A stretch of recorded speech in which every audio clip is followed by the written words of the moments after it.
Hello दोस्तों, दृष्टि IAS के इन फोकस प्रोग्राम में आप सभी का स्वागत है। तो हम सभी लोग जानते हैं कि न्याय की प्रक्रिया अपने आप में बहुत ज़्यादा महत्वपूर्ण है और जिस पक्ष को न्याय की उम्मीद होती है उसको न्याय मिलता हुआ दिखना भी चाहिए और उसके साथ न्याय होना भी चाहिए। कुछ ऐसी ही बातें प्राकृतिक न्याय के सिद्धांत में निहित हैं और इसको लेकर के लंबे समय से बहस होती रही है। एक ऐसी ही बहस हमें आज के समय में देखने को मिल रही है जहां पर सरकार द्वारा एक कंपनी, जो कि एक समाचार एजेंसी थी मीडिया वन, जिसका जिक्र आपने कुछ समय पहले खबरों में सुना होगा, तो सरकार ने उनका लाइसेंस रिन्यूअल करने से एक तरीके से मना कर दिया था और उसके पीछे कुछ सुरक्षा कारणों का हवाला दिया था। इस मामले के बाद पूरी प्रक्रिया को उन्होंने केरल हाईकोर्ट के सामने रखा।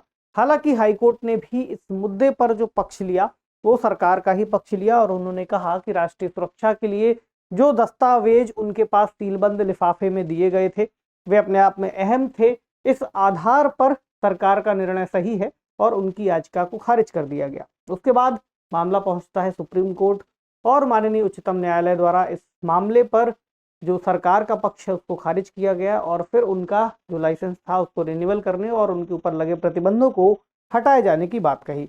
अब इस पूरे मामले में एक जो प्रक्रिया थी सीलबंद लिफाफे की, उसका भी जिक्र आया।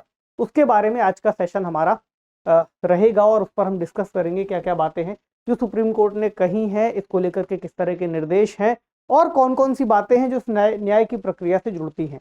तो सीलबंद लिफाफे की प्रक्रिया पर सुप्रीम कोर्ट में बहस चल रही है और सुप्रीम कोर्ट ने इस पर कुछ दिशा निर्देश जारी किए हैं। न्यूज है, what is the SPs public interest immunity claim procedure. तो एक शब्द आएगा पब्लिक इंटरेस्ट इम्यूनिटी की जनहित के संदर्भ में जो प्रतिरक्षा की बात है, क्या सरकार को इस तरह की प्रतिरक्षा मिलनी चाहिए, क्या हर मुद्दे पर मिलनी चाहिए या उसको लेकर के किसी तरह के हमें दिशा निर्देशों का पालन करना चाहिए, उसको लेकर के एक प्रोसीजर होना चाहिए जहां पर एटलीस्ट ये पता हो कि किन आधारों पर फिर इस प्रक्रिया को सुनिश्चित किया जाए। प्रक्रिया क्या है इस पर भी बात करेंगे। चर्चा में क्यों है इसको देख लेंगे। कुछ बातें हमने डिस्कस कर ही ली, बैकग्राउंड के बारे में बात कर ली। तो जनहित प्रतिरक्षा का दावा क्या है, सरकारें ऐसा दावा कब कर सकती हैं, इसका प्रभाव क्या हो सकता है और क्या निर्देश या सुझाव सुप्रीम कोर्ट ने दिए हैं। और एक सवाल जो कि प्रारंभिक परीक्षा में पूछा जा सकता है, जीएस पेपर 2 सामाजिक न्याय, और हम इसके अंतर्गत संवैधानिक प्रावधानों को भी जोड़ करके पढ़ेंगे। तो चर्चा में इसलिए है क्योंकि सुप्रीम कोर्ट ने केंद्र सरकार के उस आदेश को रद्द कर दिया जिसमें उन्होंने समाचार चैनल था मीडिया वन, उसके प्रसारण पर प्रतिबंध लगा दिया था और इसके अंतर्गत एक सुरक्षा से जुड़ा लाइसेंस लेना होता है जो कि गृह मंत्रालय से लिया जाता है। ये लाइसेंस अमूमन 10 वर्षों के लिए होता है और 10 वर्षों के बाद इसको रिन्यूअल कराना पड़ता है। तो सरकार ने कुछ इस तरह की बातों के आधार पर कि इस चैनल के द्वारा प्रसारित की गई जानकारी सरकार के विरोध में है या फिर राष्ट्रीय सुरक्षा के लिए खतरा है, इस आधार पर इनका जो प्रसारण है उस पर भी प्रतिबंध लगाए गए और जो रिन्यूअल के लिए इन्होंने डाला था उसको भी नहीं किया गया।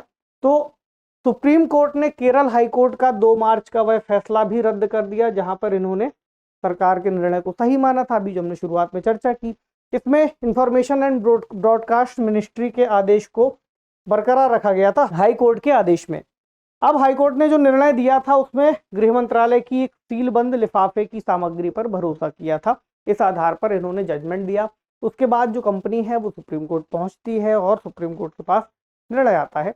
तो सुप्रीम कोर्ट ने इस पर एक टिप्पणी की, उन्होंने कहा कि जो सीलबंद लिफाफे में आई गई सामग्री होती है उसमें अक्सर इस तरह की समस्या होती है कि जो सामने वाला पक्ष है उसको उससे जुड़े हुए कारणों का पता नहीं चलता, केवल एक आदेश मिल जाता है कि आपकी बात सही है या गलत है।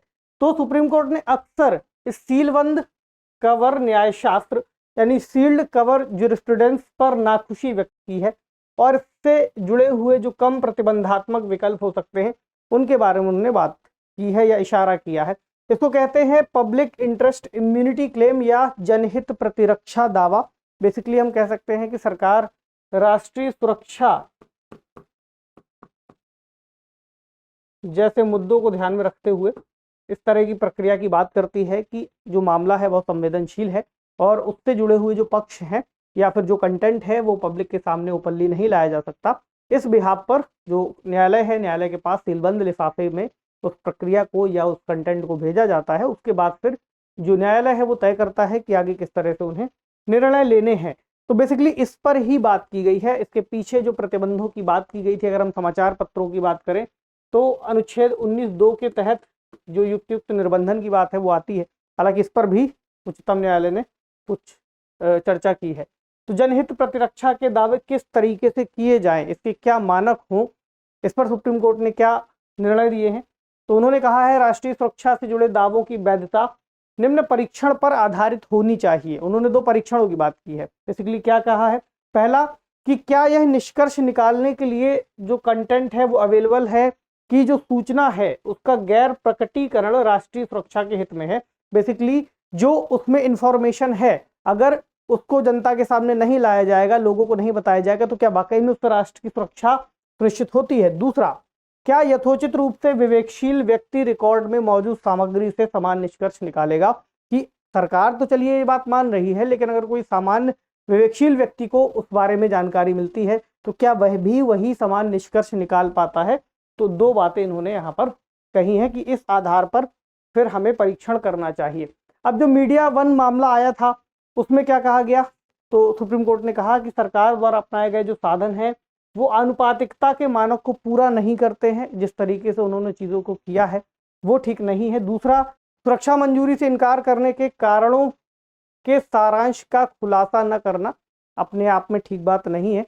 हालांकि ऐसे मुद्दे पर जहां पर राष्ट्रीय सुरक्षा दांव पर हो वहां किया जा सकता है, लेकिन इस मामले में ऐसा नहीं लगता।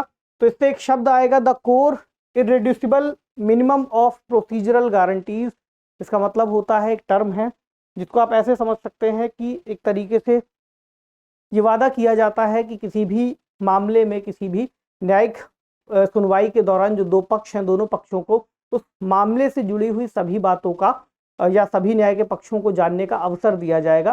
तो ये एक गारंटी की तरीके से चलता है। तो इसका भी यहाँ पर उल्लंघन होगा, क्योंकि दूसरे पक्ष को ये जानने का अवसर ही नहीं मिला कि क्या बातें वहां पर थी। तो न्यायालय का कहना है कि जनहित प्रतिरक्षा के दावे प्राकृतिक न्याय के सिद्धांतों को प्रभावित करते हैं, कि केवल इस आधार पर कि राष्ट्रीय सुरक्षा होनी है। राष्ट्रीय सुरक्षा का अगर मुद्दा आएगा तो निश्चित तौर पर वो सही होगा, लेकिन हर बार उसका दुरुपयोग भी ना दिखे या फिर उसके कुछ मानक तय हों। तो सीलबंद कवर में जो डॉक्यूमेंट लाए जाते हैं, जो उसका प्रोसीजर है, वो इससे भी एक कदम आगे है। यानी प्राकृतिक न्याय के सिद्धांत का जो उल्लंघन है वो तो होता ही होता है, साथ ही खुले न्याय के सिद्धांतों का भी उल्लंघन होता है। तो ये इन्होंने प्रमुख बात यहाँ कही है और ये मामला फिर इस तरह से पूरा जुड़ता है। क्या सुझाव है, क्या निर्देश है? उच्चतम न्यायालय ने कहा है कि दस्तावेज के गोपनीय अंशों को संपादित किया जा सकता है। मतलब कि जैसे पूरा मूल अंश है तो उसमें से कुछ ऐसे पॉइंट्स हो सकते हैं जिनको हम हटा दें या जिनको बदल के बताएं, और फिर बाकी की जो चीजें हैं, जो सारांश बचे, वो प्रदान कर दिया जाए। तो इससे बेसिकली कुछ ऑब्जेक्टिविटी आ सकती है चीजों में कि हाँ वाकई में यहाँ पर इस तरीके से समस्या थी और इन आधारों पर फिर इसको खारिज किया गया है। तो अदालत को जनहित प्रतिरक्षा के दावे का परीक्षण करने के लिए मामले की सामग्री की प्रासंगिकता जैसे कारकों पर विचार करना चाहिए। तो जो भी मामले से जुड़ा हुआ कंटेंट है उसको समझना है कि क्या वाकई वह इस तरह से बनाया गया है कि उससे राष्ट्र की सुरक्षा खतरे में आ सकती है या फिर केवल इसका एक दुरुपयोग सा किया गया है। तो ये अपने आप में बहुत महत्वपूर्ण है। और दूसरी बात यह भी है कि राष्ट्रीय सुरक्षा की गंभीर चिंताओं पर अगर कंटेंट का खुलासा नहीं किया जा सकता होगा तो वो नहीं किया जाना चाहिए। बावजूद इसके जो प्रक्रियात्मक गारंटी का संवैधानिक सिद्धांत है कि प्रोसीजर फॉलो किया जाएगा, वो महत्वपूर्ण है। ऐसे में दोनों के बीच में बेसिकली कहीं ना कहीं वो संतुलन बनाए जाने की बात कर रहे हैं। और ऐसे मामले पर उन्होंने ये कहा है कि केवल सरकार की आलोचना करना किसी देश के अंतर्गत राष्ट्रीय सुरक्षा को खतरे में डालने जैसी बात नहीं होती। इस आधार पर उन्होंने फिर सरकार के निर्णय को रद्द भी किया है। ठीक है, तो चलिए आज का सवाल क्या कहता है। सवाल है, निम्नलिखित कथनों पर विचार कीजिए। 2020 से संबंधित है ये।